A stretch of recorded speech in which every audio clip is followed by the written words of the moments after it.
O comércio foi a primeira mola propulsora da economia de Joinville. É que a maioria dos imigrantes europeus que chegou a essa colônia era de origem urbana.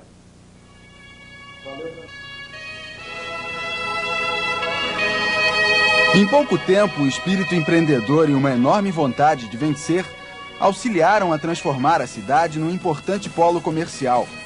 E foi o comércio que possibilitou a acumulação necessária para o início da expansão industrial.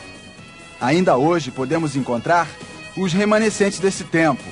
São lojas tradicionais, como a Casa Tilpe. No final do século, ainda é possível comprar aqui uma série de produtos coloniais. Salame caseiro, fumo de corda, bengala, lamparina, máquina de cereais, essa sela de montar e esta mantegueira. Exatamente como faziam os primeiros habitantes da região. Vender esses produtos ainda hoje é uma questão de necessidade ou de tradição? É os dois ao mesmo tempo. Eu acho que é uma questão de necessidade e também de tradição. Agora, o comércio de Joinville se modernizou muito nos últimos anos. Como é que o senhor vê? Eu realmente eu tenho acompanhado, mas o estilo da casa é isso aí. Eu acho que é tradição. É lindo um tipo do tipo da loja, desse estilo, num centro de cidade como Joinville. E tem ainda a Casa Piper, que abre as portas desde 1913.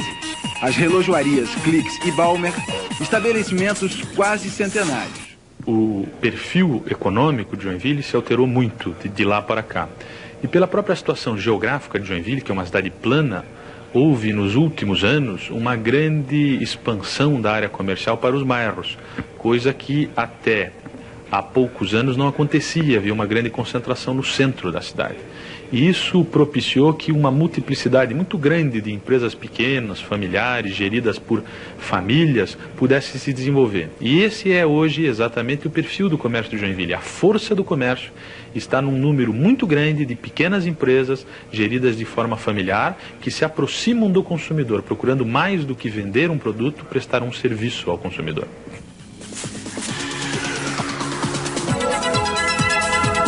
Na década de 30, o país dá seu primeiro salto para a modernidade com a quebra da hegemonia dos grandes proprietários rurais. Com a eclosão da Segunda Guerra Mundial, a economia brasileira entra no ciclo da substituição das importações e dá um considerável impulso à industrialização da cidade. Passa-se a fabricar aqui o que antes era comprado em outros países. E o início da década de 50 marca a decolagem do que seria o terceiro polo industrial do sul do país. Os descendentes dos primeiros imigrantes passaram a comandar, à frente de empresas de origem familiar, um surto de prosperidade. Oficinas de construção, serralherias, funilarias, pequenas empresas de recondicionamento de veículos e uma vocação para a indústria pesada são instrumentos evidentes de prosperidade. Deller, Buschli, Duat, Lepper, Schneider, Wetzel, Schmidt, Hansen, Hagemann, Stein e Nilsson são agora nomes que identificam não apenas as famílias, mas de líderes de um dos mais importantes processos de desenvolvimento deste século. Qual é a diferença do modelo econômico catarinense para o modelo econômico brasileiro? A diferença principal, e a gente está experimentando isso na própria Associação Comercial e Industrial de Joinville, é que, primordialmente, nós estamos sempre a trabalho, a serviço em prol da iniciativa privada. E o que se constitui, inclusive, na nossa missão. E através da representação,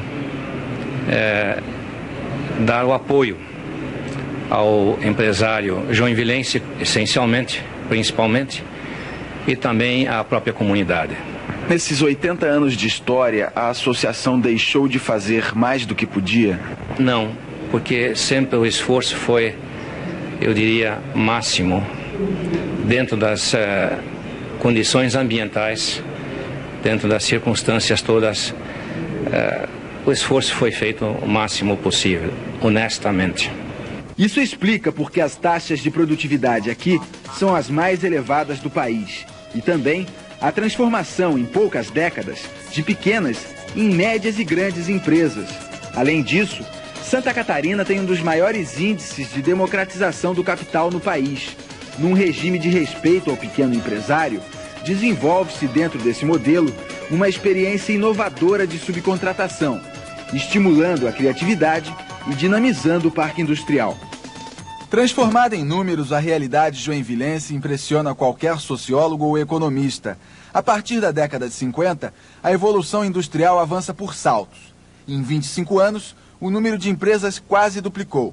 Das 325 indústrias de 1950, a cidade passa a ter 500 em 1975. E nos últimos 15 anos, o crescimento foi vertiginoso.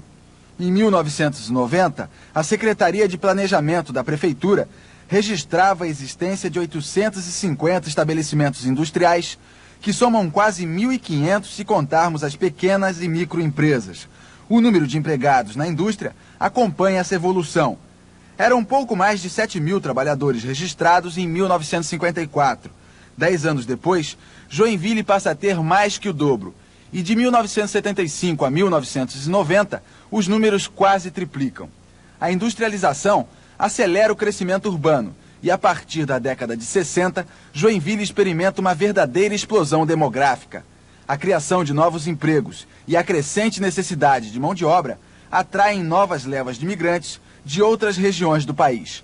A taxa de crescimento populacional é bem superior à média brasileira. Eram 185 habitantes no ano de fundação do município, quase 20.000 no início do século, 70.000 em 1960, 235.000 em 1980 e 450.000 no ano passado. Segundo estudos da Prefeitura, se essa tendência for mantida, até o ano 2000 Joinville deverá ter mais de 600.000 habitantes. Esses números tornam Joinville uma cidade atípica no Brasil. Ela é a maior em tudo sem ser a capital. É o maior polo industrial do estado, consome mais energia elétrica, arrecada mais impostos e exporta e importa mais que qualquer outra cidade catarinense, e seu faturamento industrial gira em torno de 12 bilhões de cruzeiros por mês. Na criação deste modelo, Dieter Schmidt destaca-se junto com outros empresários. Dieter Schmidt mostra as qualidades e os valores marcantes que caracterizam os empreendedores locais. No período do chamado Milagre Brasileiro, as indústrias joinvilenses chegam a quase 600, empregando mais de 40.000 pessoas. A produção local representa 28% de tudo que o estado produz e 5% da produção industrial do sul do país. Acompanhado com muito carinho e com muita atenção toda a evolução socioeconômica de sua cidade, de sua comunidade. Isso é importante por quê? Porque o futuro da nossa cidade, o futuro da nossa comunidade, o futuro da nossa região depende essencialmente do que nós estamos preparando e, portanto, legando para o futuro. Depois de um período de recessão no início da década de 80, a economia se reaquece e novos investimentos incrementam a produção das grandes empresas.